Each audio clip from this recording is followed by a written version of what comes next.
yang serius untuk jadi presiden, bukan yang main-main untuk jadi presiden.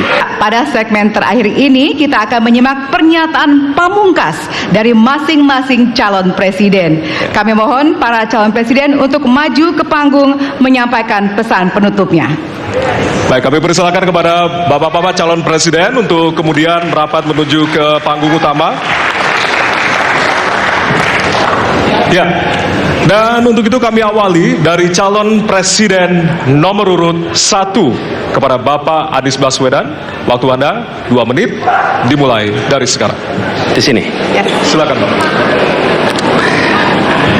Saya rasa kita sama, rakyat Indonesia, saya, kita semua.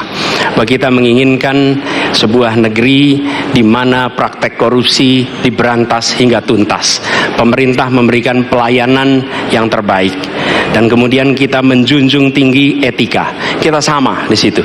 Karenanya saya ingin sampaikan kepada semua bahwa saat ini kita di persimpangan jalan antara tetap menjadi negara hukum di mana kekuasaan dikendalikan oleh hukum, atau kita menjadi negara kekuasaan di mana hukum diatur dan dikendalikan oleh penguasa. Oke? Dalam situasi itu saya ingin sampaikan ini adalah sebuah gerakan perubahan. Kita sama-sama kita ingin mengembalikan tetap menjadi negara hukum di mana kekuasaan dikendalikan. Dan saya ingin sampaikan bahwa etika dijunjung tinggi. Ketika terjadi pelanggaran etika, jangan bersembunyi di balik keputusan hukum. Justru kita harus mengatakan bahwa tugas dari pimpinan tertinggi memberi contoh. Bila ada pelanggaran etika, maka itu adalah mendasar. Bila tidak, maka ke bawah, ke seluruh rakyat, semua akan kompromi. Dan praktek orang dalam yang tadi saya sampaikan akan merusak sendi-sendi kehidupan bernegara kita. Rusak kita. Karena itulah penting sekali kita menjunjung tinggi etika. Dan itu dilakukan oleh siapa? Dari mulai calon presiden sudah diuji. Apa dia kompromi atau tidak pada etika. Okay? Lalu bagi anak-anak muda, kita semua menyadari pemilu ini tentang masa depan. Anda pemilih masa depan. Saya yakin Anda akan memilih yang serius untuk jadi presiden, bukan yang main-main untuk jadi presiden. Dan ketika kita berbicara tentang masa depan, maka saya ingin sampaikan kepada semua, kebebasan berpendapat akan dijamin. Kita tidak mengizinkan lagi situasi di mana orang takut. Maka itu saya sampaikan, Wakanda no more, Indonesia forever. Baik, waktu Anda habis, Bapak. Baik, selanjutnya kami persilakan calon presiden nomor urut 2 Bapak Prabowo Subianto untuk menyampaikan pernyataan penutup. Waktu Anda 2 menit, dimulai dari sekarang.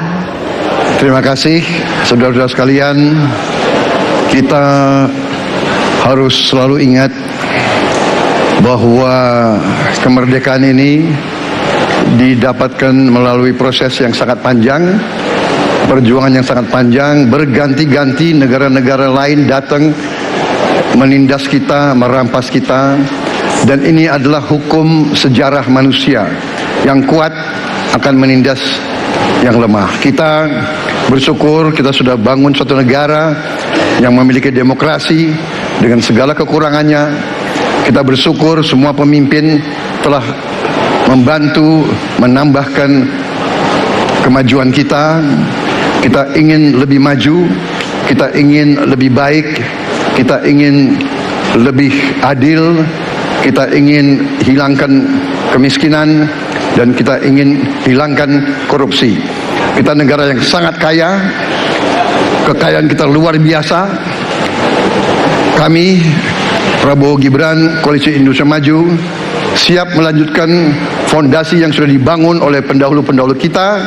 Kita yakin Indonesia akan melompat menjadi negara hebat, negara maju, negara makmur, negara adil. Hanya dengan demikian. Tetapi syaratnya kita harus rukun, kita harus bersatu, kita tidak boleh menghasut, memecah belah. Kita tidak boleh untuk kepentingan sesaat, untuk kepentingan jangka pendek, untuk kepentingan diri kita, kelompok kita. Kita tidak boleh mengorbankan persatuan, kesatuan, kerukunan bangsa Indonesia. Hanya dengan kerukunan, hanya dengan kearifan, hanya dengan kebersihan jiwa, tidak dengan permainan kata-kata retorika, tapi sungguh Sungguh-sungguh cinta tanah air, Indonesia akan maju. Habis, Negara Bapak. hebat. Terima kasih. Terima kasih. Baik. Ya. Dan yang terakhir kita akan menuju ke calon presiden nomor urut 3, Bapak Ganjar Pranowo. Waktu Anda 2 menit dimulai dari sekarang. Terima kasih. Ini panggilan sejarah buat Ganjar Mahfud. Ganjar seorang anak polisi berpangkat tidak tinggi, bertugas di kecamatan. Pak Mahfud, bapaknya pegawai kecamatan. Kalau kita berada pada momentum yang sama, kami dan Pak Mahfud ini adalah orang kecil yang kalau bapaknya rapat kira-kira anggota Forkompimcam. Kami hanya di level kecamatan. Kami telah terbiasa mencoba mendengarkan keluh kesah rakyat. Panggilan sejarah inilah yang kemudian coba kita klasifikasi dari seluruh persoalan yang muncul. Bagaimana kita memberikan afirmasi kepada kelompok rentan. Ada kelompok perempuan, penyandang disabilitas, anak-anak, termasuk manula. Mereka butuh perhatian yang lebih. Maka inilah cara kita membangun, melibatkan mereka tanpa meninggalkan mereka. No one left behind. Yang kedua, bagaimana pemerintah betul-betul bisa melayani dengan memberikan teladan dari pemimpin tertinggi yang anti korupsi, yang menunjukkan integritas, yang menunjukkan layanan pemerintahan yang mudah, murah, cepat, sat. Kalau itu bisa kita lakukan, maka betapa bahagianya rakyat ini. Pemerintah ini ada yang ketika dikritik tidak baperan, yang ketika media menulis, mereka merasa ini vitamin buat dirinya, bukan sedang merongrong, apalagi kemudian merasa terancam. Maka kalaulah kemudian demokratisasi ini bisa kita laksanakan dengan baik, sesuai dengan amanah reformasi, nggak ada lagi cerita Bu Sinta, nggak ada cerita Mas Butet, nggak ada cerita Melki, tidak ada itu. Karena dewasa kita dalam berdemokrasi. Maka dalam penghormatan terhadap HAM, mari kita konsisten antara pikiran, perkataan, dan perbuatan. Dan saya berdiri bersama korban untuk keadilan. Terima kasih. Mohon maaf kalau ada kata-kata saya yang kurang. Baik, Waktunya habis. Ya. Pas sekali. Baik, hadirin, kita berikan tepukan yang paling meriah untuk para calon pemimpin Indonesia.